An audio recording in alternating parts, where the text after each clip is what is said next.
ఆంధ్రప్రదేశ్లో పోటీ చేసే హక్కు వైకాపాకు లేదని తెలుగుదేశం పార్టీ సీనియర్ నేత ధూళిపాళ్ల నరేంద్ర అన్నారు. పొన్నూరు నియోజకవర్గం నుంచి అసెంబ్లీ అభ్యర్థిగా పోటీ చేస్తున్న ధూళిపాళ్ల ఎన్నికల ప్రచారంపై ఈటీవీతో ప్రత్యేకంగా మాట్లాడారు. తెలుగుదేశం పార్టీ విజయాన్ని ప్రజలు కోరుకుంటున్నారని, జగన్ మాత్రం మోదీ కేసీఆర్ల వద్ద మోకరిల్లి వారి అండతో గెలవాలనుకుంటున్నారని ఎద్దేవా చేశారు. తెదేపా ప్రభుత్వ సంక్షేమ పథకాలు, తాను చేసిన అభివృద్ధి పొన్నూరులో మరోసారి తన గెలుపునకు బాటలు వేస్తాయంటున్న ధూళిపాళ్ల నరేంద్రతో మా ప్రతినిధి చంద్రశేఖర్ ముఖాముఖి. గుంటూరు జిల్లా పొన్నూరు నియోజకవర్గం నుంచి తెలుగుదేశం పార్టీ తరఫున పోటీ చేస్తున్నారు ధూళిపాళ్ల నరేంద్ర కుమార్. ఇప్పటికే 5 సార్లు విజయం సాధించిన ఆయన ఇప్పుడు ప్రచారాన్ని కూడా నియోజక పరిధిలో పూర్తి స్థాయిలో కాలినడక చుట్టూ వచ్చారు. ప్రతి ఇంటికి వెళ్లి అన్ని గడపలను వెళ్లి ఓట్లు అభ్యర్థిస్తున్నారు. ప్రచారంలో దూసుకుపోతుంటే ఆయన మనతో మాట్లాడుతున్నారు. సరే, ఎట్లా ప్రచారం ఎలా సాగుతుంది, ఎలా ప్రజల నుంచి స్పందన ఎలా ఉంది? మొత్తం నియోజకవర్గ పర్యటన మొత్తం కూడా ఈ రోజుతో పూర్తవుతుంది. మేము ప్రతి మున్సిపాలిటీ కానివ్వండి, పట్టణాల్లో కానీ, గ్రామాల్లో కానీ ప్రతి ఇంటి తలుపును కూడా తట్టడం జరిగింది.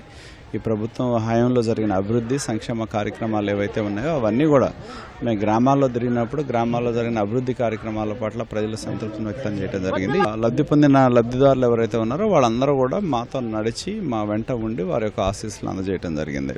కాబట్టి ప్రజల యొక్క సహకారం తెలుగుదేశం పార్టీకి ఉంది. ప్రజలందరూ కూడా తెలుగుదేశం పార్టీ తిరిగి రావాలని చెప్పి కోరుకుంటా ఉన్నారు.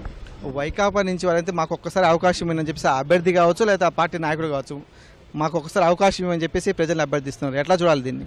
ఎందుకంటే నేను కోరేది ఒకటే, అసలు వైకాపా పార్టీ యొక్క అవసరం ఈ రాష్ట్రంలో ఉందా అనేదే నా ప్రశ్న. ఎందుకంటే ఇవాళ తెలుగుదేశం ప్రభుత్వం అధికారంలోకి వచ్చిన తర్వాత గతంలో ఎప్పుడు కూడా లేనన్ని అభివృద్ధి సంక్షేమ కార్యక్రమాలు, ఆర్థిక లోటున్నా కూడా ఈ ప్రభుత్వం తీసుకుంది, పేదల కోసం తీసుకున్న కార్యక్రమాలు గతంలో ఆంధ్రప్రదేశ్ తెలంగాణ కలిసి ఉన్న ప్రభుత్వాలు కూడా తీసుకున్న పరిస్థితి లేవు. ఇవాళ చంద్రన్న బీమా కావచ్చు, పెన్షన్స్ 200 రూపాయల పెన్షన్ ఒకే ప్రభుత్వం 2000 చేయటం కానీ ఇవన్నీ కూడా చారిత్రాత్మకమైన నిర్ణయాలు. అలాగే ఇళ్ల నిర్మాణం కావచ్చు, పట్టణంలో కానీ గ్రామీణ ప్రాంతాల్లో కానీ ఇళ్ల నిర్మాణం కావచ్చు, ఇటువంటి కార్యక్రమాలన్నీ కూడా సాచ్యురేషన్ ప్రాతిపదికన కులాలు, వర్గాలు, మతాలకు అతీతంగా ప్రతి ఒక్కరికి కూడా ఏ ప్రభుత్వ పథకాన్ని తీసుకున్నా అర్హత ఉన్న ప్రతి ఒక్కరికి అందించే విధంగా ప్రభుత్వం కార్యక్రమాలు తీసుకోవడం జరిగింది. కాబట్టి జగన్మోహన్ రెడ్డి పేదల కోసం చేసేది ఏం లేదు. కాకపోతే ఆయన ఏంటంటే మాయ చేసే ప్రయత్నం చేస్తూ ఉన్నాడు. ఆయనే చెప్పాడు పెన్షన్లు దశల వారీగా 3000 చేస్తామని చెప్పాడు. అదే చంద్రబాబు నాయుడు గారు మేనిఫెస్టోలో 2000 పెన్షన్ 3000 చేయటం చేస్తానని చెప్పడం జరిగింది. కొంతమంది వృద్ధులు నేను గ్రామాల్లో తిరిగినప్పుడు వాళ్ళు వచ్చి అయ్యా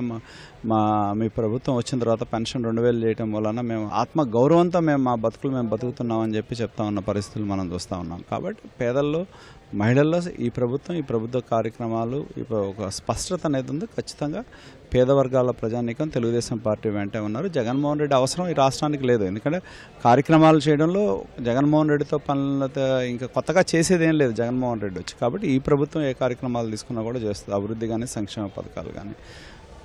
వైకాపా అభ్యర్థిని మార్చడం కానీ లేకపోతే ఆ పార్టీలో అనైక్యత ఇవంతా కూడా మీకు ఎట్లా కలిసి వస్తాయనుకుంటున్నారు? ఆ పార్టీలో ఉన్న వ్యక్తుల గురించో వాళ్ళ యొక్క లోపాల గురించో కాదు, మేము ఆలోచించేది మా పార్టీ, మా బలం, మా కార్యకర్తలు, మా ప్రజలు. కాబట్టి వీళ్ళని సమన్వయం చేసుకుంటానే మేము ముందుకు వెళ్తాం తప్పితే ఎదుటివారి బలహీనలతో రాజకీయం చేయాల్సిన అవసరం మాకు లేదు.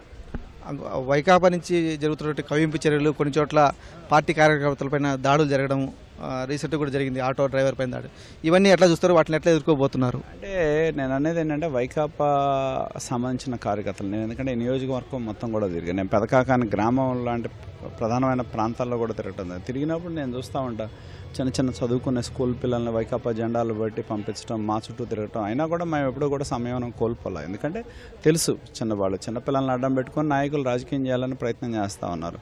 ఎందుకంటే మేము పర్యటించినప్పుడు పిల్లల్ని పంపించి వాళ్ళ ద్వారా జెండాలు పట్టించుకొని స్లోగన్లు ఇప్పించడం ఇవన్నీ కూడా మేము చూసాం. కాబట్టి మాకేంటంటే విషయాలు తెలుసుకోవడం మేము సమయంతో ఉంటాం. కాకపోతే వాళ్ళు ఏంటంటే ఈ నియోజకవర్గంలో వాళ్ళకి స్థానం లేదని తెలిసినప్పుడు, వాళ్ళ గ్రామాల్లోనే వాళ్ళకి స్థానం లేదని తెలిసినప్పుడు ఒక రకమైన అసహనంతో వాళ్ళు ఏదో ఒక రకంగా రాజకీయంగా మనం ఏదో గొడవలు సృష్టిస్తే దానివల్ల లబ్ధి పొందొచ్చు అనే ప్రయత్నం నిరంతరం కూడా గతంలో నుంచి చేస్తూ ఉన్నారు, ఇవాళ చేస్తూ ఉన్నారు. కులం పేరుతోనో, కులాల పేరుతోనో, లేకపోతే దౌర్జన్యం చేయటం ఇవన్నీ కూడా చేస్తూ ఉన్నారు. కాబట్టి ఇవన్నీ కూడా ఈ నియోజకవర్గంలో అటువంటివి ఆ ఆటలకు సాగమని చెప్పి కూడా మేము తెలియజేస్తా ఉన్నాం.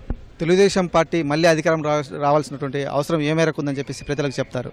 ఖచ్చితంగా. ఎందుకంటే ఈ రాష్ట్రం ఎందుకంటే ఆంధ్రప్రదేశ్ రాష్ట్రం విడిపోయిన తర్వాత ఇవాళ తెలుగుదేశం పార్టీతో పోరాటం చేస్తుంది అని ఎవరు అంటే కేంద్రంలో ఉన్న బీజేపీ మోడీ గారితో, అలాగే పక్కన ఉన్న కేసీఆర్ గారితో. జగన్మోహన్ రెడ్డి ఈ రాష్ట్రానికి ప్రతిపక్ష నాయకుడైనా ఈ రాష్ట్ర ప్రయోజనాలను తాకట్టు పెట్టి కేసీఆర్తో మోడీతో ఆయన చేతులు కలపడం జరిగింది. ఎందుకంటే ఈ రాష్ట్ర ప్రయోజనాలు కాపాడబడాలి అంటే మేము కూడా ఆంధ్రప్రదేశ్ రాష్ట్రంలో ఉన్న ప్రజలకి మేము విజ్ఞప్తి చేసేది ఒకటే, మళ్ళీ ఆనాడు ఎన్టీ రామారావు గారి యొక్క ఆత్మగౌరవ నినాదాన్ని ఇవాళ గుర్తుంచుకోవాల్సిన అవసరం ఉంది.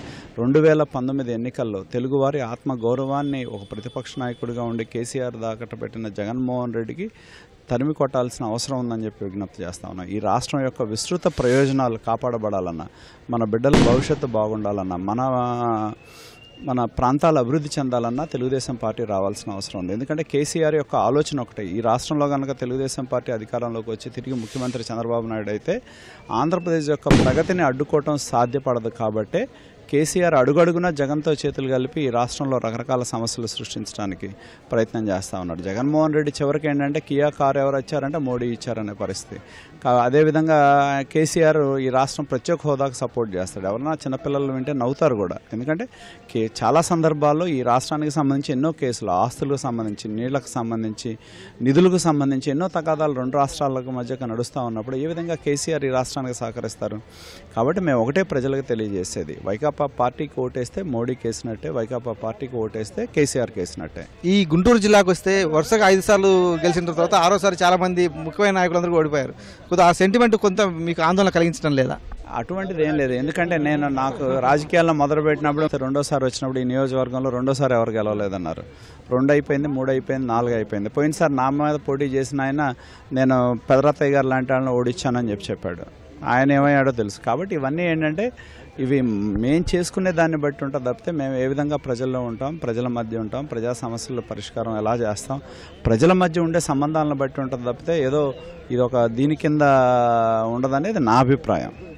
వరుసగా 6వసారి కూడా తన విజయం ఖాయమని చెప్పేసి ధూళిపాల నరేంద్ర కుమార్ స్పష్టం చేస్తున్నారు. తెలుగుదేశం పార్టీ చేపట్టినటువంటి అభివృద్ధి సంక్షేమ పథకాలు తన విజయానికి బాటలు వేస్తాయని చెప్పేసి ఆయన విశ్వాసంతో ఉన్నారు. కెమెరామెన్ కేశవ్తో పూర్ణ చంద్రశేఖర్, ఈటీవీ న్యూస్, పొన్నూరు, గుంటూరు జిల్లా.